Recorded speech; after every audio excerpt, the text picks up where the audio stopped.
बाकी ये देखो, भय तो था कि पहले दिन जब गया कि मैं तो गांधी परिवार से, सुबह मैं चला गया वहाँ पे। जगह यही थी, व्यक्ति यही था, सवाल वही थे कि आखिर कौन। निर्णय हुआ, आखिरी दिन हुआ, पता चला रायबरेली नहीं बल्कि अमेठी से चुनाव लड़ेंगे केएल शर्मा। हमने फरवरी में कहा था कि हो ना हो प्रत्याशी घर का ही होगा, आपने कहा था गांधी ही होगा, और यूपी तक ने खास ये चलाया था कि केएल शर्मा भी हो सकते हैं प्रत्याशी।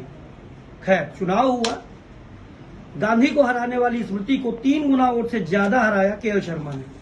उनसे बात करते कि आखिर चुनावी घमासान उस समय कैसा था और खुद का लड़ना और किसी को लड़ाना फर्क क्या है। देखिए, ये तो सही है बात कि अपना इलेक्शन लड़ना हमेशा कठिन होता है, क्योंकि मेरा रोल हमेशा लड़वाने का था, तो हमेशा लड़ाई इलेक्शन, मतलब 84 से राजीव जी का पहला इलेक्शन था, तब से लड़ाते चले आ रहे हैं, ठीक है।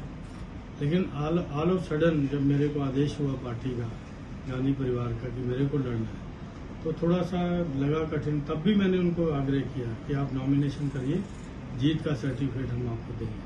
तो लेकिन उन्होंने कहा कि ये परिवार का फैसला है, पार्टी का फैसला है और आपको लड़ना पड़ेगा। तो मैं लड़ा वहाँ पे, और बस यही है, लड़ गया। सर जो चुनौतियां थी, क्योंकि मुझे याद है कि 2 को आप यहाँ थे और 3 को पता चला कि आप चुनाव लड़ेंगे देर रात। हाँ, देर। और सुबह से नॉमिनेशन का दौर शुरू हुआ। पहले नॉमिनेशन अमेठी कराया गया, फिर रायबरेली कराया गया। मुझे लग रहा है पहली बार हुआ होगा, 4 से मैं देख रहा हूँ, पहली बार आपके बिना नॉमिनेशन रायबरेली हुआ होगा। हाँ, क्योंकि ये हुआ कि उधर फंसे हुए थे, तो मैंने प्रियंका जी को तत्काल फ्री किया। मैंने बस आप आ जाइए, शुरुआत कर जाइए, बाकी नॉमिनेशन मैं करता रहूंगा। क्योंकि मेरी ही नॉमिनेशन की जो फॉर्मेलिटी थी वो 1 बजे के बाद खत्म हुई। तो मैं चाह के भी प्रियंका जी को मैंने कहा था कि मैं आप पहुंचिए, मैं जैसी फ्री हूंगा मैं सीधा रायबरेली पहुंचूंगा। लेकिन जब ये हुआ तो तब तक राहुल जी नॉमिनेशन कर रहे थे, तो फिर मैं एयरपोर्ट पे जाके मैडम का, राहुल जी का, प्रियंका जी का आशीर्वाद लिया था। तो एक चुनौती और थी रायबरेली में, क्योंकि आप ही सब कुछ करते थे 4 से 24 तक। हालांकि 24 में आप नहीं थे, पूरी टीम आपके साथ थी, यहाँ पे वो चीज भी नहीं थी। तो वहाँ पे 12 के बाद आप गए थे इन स्थितियों में, और ऐसे में ये लग रहा होगा मन में, कई बार आपके आया होगा कि यार ये स्मृति ईरानी ने 14 में प्रमोशन किया, 19 में जीत गए, तो मन में एक ओर में डर भी रहा होगा, या फिर क्षेत्र में चीजें नजर आ रही होंगी, उससे कैसे निपटे। पहली बात मैं बताऊँ कि किशोरीलाल अकेला कुछ भी नहीं है। किशोरीलाल की टीम जो गांधी परिवार के लिए डेडिकेटेड टीम है, जो हमने बनाई, वो पूरी की पूरी टीम यही काम कर रही थी। मैंने एक भी आदमी को नहीं लेके गया, बल्कि रायबरेली का कोई भी आदमी मेरे को उधर दिखता था, मुझको कहता था कि नहीं, राहुल जी का इलेक्शन हमारी प्राथमिकता है, मेरा इलेक्शन यहाँ जनता लड़ रही है, कोई दिक्कत नहीं। बाकी ये देखो, भय तो था कि पहले दिन जब गया कि मैं तो गांधी परिवार से, सुबह मैं चला गया वहाँ पे, तो जब गया वहाँ पे तो मेरे को वर्कर्स ने हाथों हाथ लिया। फिर प्रियंका जी आई, उन्होंने कहा कि भाई हमारे परिवार के सदस्य की तरह हैं, आप इनका चुनाव लड़ाइए। और उसके बाद मैंने जनता का और जो वर्कर की आंख में जीत की भूख देखी, तो मेरे को लगा काम बन जाएगा। क्योंकि मेरे नॉमिनेशन में जिस तरह क्राउड आया, ठीक है, तो मेरे को लगा कि अगर यही उत्साह रहा तो हम लोग जीत सकते हैं। तो वो बना रहा उत्साह, फिर लास्ट तक बना रहा। फिर समय समय पे प्रियंका जी मेरे कैंपेन को बल देने के लिए आई, उसके बाद राहुल जी आए, हमारे अखिलेश जी आए, फिर खड़गे साहब ने मीटिंग किया। तो ये मेरी कैंपेन को गांधी परिवार ने बहुत बल दिया, एक तरह से अपना ही इलेक्शन समझ के बुलाया। जिस दिन मुझे याद है, जिस दिन आपका मतगणना हो रही थी, उस दिन फर्स्ट आप रायबरेली थे, राहुल गांधी की का वो आप चेक कर रहे थे, ना कि अमेठी। तो मन में क्या जिम्मेदारी का भाव था, ये लग रहा था कि नहीं पहले ये फिर वो। देखो, मेरा ये था कि प्रियंका जी काउंटिंग में आए, काउंटिंग में क्योंकि सिक्योरिटी प्रोवाइड है तो वो जा नहीं सकती थी। तो फिर मैंने देखा कि राहुल जी नहीं आ रहे, तो मैंने रात में यहाँ रुक के, एक तो मेरे को अपने स्ट्रांग रूम खुलवाने थे, तो मेरा साइन था, वो खुलवाए। फिर मैं वहाँ बैठा रहा और सबसे मैं अग्निहोत्री जी वगैरह से सबसे 4-5 उनकी कॉन्स्टिट्यूंसी का जब कंफर्टेबल सा लग रहा था कि भाई अब कोई दिक्कत नहीं है, तो फिर मैं 4 राउंड करा के जब देखा कि लीड भी अच्छी हो रही, ट्रेंड सेट हो जाता है काउंटिंग में, तो जब ट्रेंड सेट हो गया तब मैं वहां से गया। क्योंकि मेरी भी एक कॉन्स्टिट्यूंसी रायबरेली में आती है। तो मेरा ट्रेंड जब मैं चौथे राउंड पे बाहर निकला तो मेरी लीड चौथे राउंड में 12,000 की थी सोलन से। तो ओवरऑल जो मेरी लीड थी 32,000 की थी उस समय। तो ये था। सर एक आखिरी सवाल कि जब आप चुनाव लड़ने गए तो चूंकि रायबरेली एक आखिरी दुर्ग बचा था यूपी का, तो गांधी का गढ़ कहा जा रहा था कि दूसरा दुर्ग 19 में टूट चुका था। अब एक किले के लिए यहाँ दर्जनों मंत्रियों ने बैठ रखे थे, यहाँ काम कर रहे थे, और महज 6 दिन में बाजी पलटी। कैसे देखते हैं उसको? नहीं, देखिए मैं आपको बताऊं, ये तो मतलब गांधी परिवार यहाँ के हर दिल के अंदर बसा हुआ है, यहाँ की जनता में बसा हुआ है। अगर हम अपने कार्यकर्ता बताएं तो 2,000 कार्यकर्ता होंगे।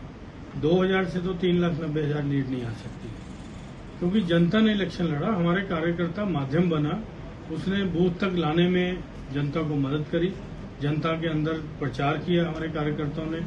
राहुल जी की बात, कांग्रेस की बात, हमारे 5 न्याय जनता तक हमने पहुंचाए, वो हमारे कार्यकर्ताओं ने किया। और जनता के ने हम लोगों को, जागरूक जनता ने अपना बेहतर भविष्य चुना, वो राहुल जी के रूप में मतलब हुआ। आपको लगता है कि ये जो स्मृति ईरानी जी पहली बार ऐसा हुआ है कि चुनाव पिछली भी 14 में जब हारी थी तो मंत्री बनी थी, अभी आ रही है मंत्रालय में, उनको फोन गया ना मंत्री पद मिला, कैसे देखते हैं इसको? नहीं, देखिए ये तो उनकी पार्टी का है, बीजेपी किसको मंत्री बनाती है किसको नहीं बनाती। अब ऐसे तो उन्होंने हमारे लुधियाना से जो उनका सांसद हारा रवनीत बिट्टू, उसको भी मंत्री बना दिया। तो अगर वो चाहते तो किसी को, ये प्रधानमंत्री का विशेषाधिकार है, चाहते किसी को बना देते, तो उसमें तो किशोरी लाल कलम पकड़ने नहीं जाता उनको। ठीक है, तो ये उनका बीजेपी का अंदर का मामला है। ऐसा तो नहीं कि राहुल को हराया था, राहुल बड़े थे, वो हारे, वो जीते, फिर भी मंत्री बने। अभी तो चूंकि आपने हरा दिया तो कीमत या काम खत्म हो गया। नहीं, ऐसा नहीं। देखो, पार्टी में जीत हार होती रहती है, इसको स्पोर्ट्समैन की तरह देखना चाहिए। ठीक है, क्योंकि जब प्रत्याशी लड़ता है तो जीतने के लिए लड़ता है, हारने के लिए तो नहीं लड़ता है। ठीक है, तो इसलिए वो, मैं जीत गया वो हार गई, तो उसमें कहना क्या है? एक को तो हारना था, एक को जीतना था।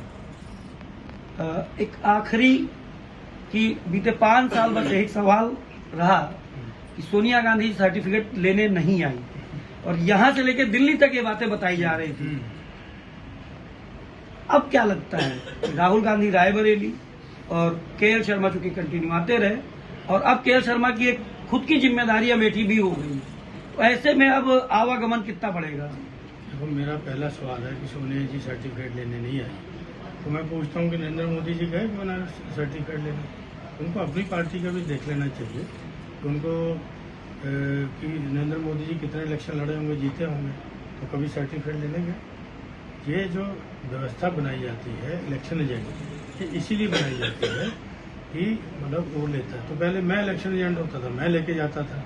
अब अग्निहोत्री जी थे तो यहाँ के लोकल थे, तो अग्निहोत्री जी ने सर्टिफिकेट लिया। कितना सम्मान है कि भाई एक लोकल कार्यकर्ता ने सर्टिफिकेट लिया। 1.5 लाख से ज्यादा के लिए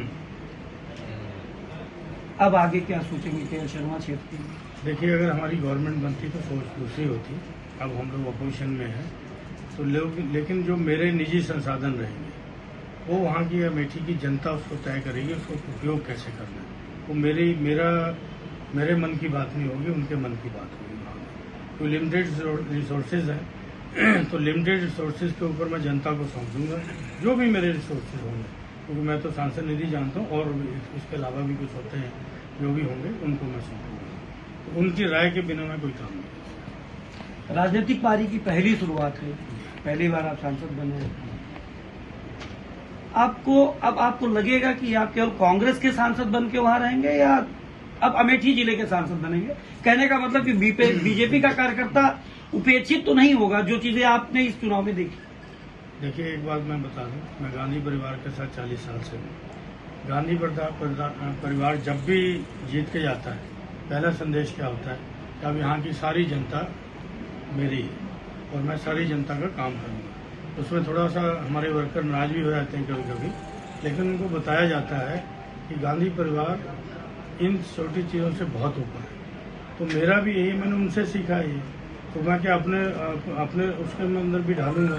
कहा अमेठी की समस्त जनता जो होगी वो मेरी वोटर हो गई, वो मेरी जनता उनकी सेवा में जो भी मेरा काम होगा करेगा, मैं बिना भेदभाव के करूँगा। जिन्होंने हमारी गाड़ियों के शीशे तोड़े वो भी काम के लिए मेरे पास आ सकते हैं, जिन्होंने मेरे ऊपर FIR करा ली वो भी समान आ सकते हैं, कोई मेरे को हर्ज नहीं काम करेगा। तो ये थे KL शर्मा साहब, जिनका साफ कहना है कि ये सांसद हुए हैं अमेठी के और एक स्पोर्ट्स स्पिरिट के तहत ये सबके साथ सांसद बन के रहेंगे और इनके दरवाजे क्या पक्ष क्या विपक्ष सबके लिए खुले रहेंगे। शैलेंद्र प्रताप सिंह, UP तक, रायबरेली।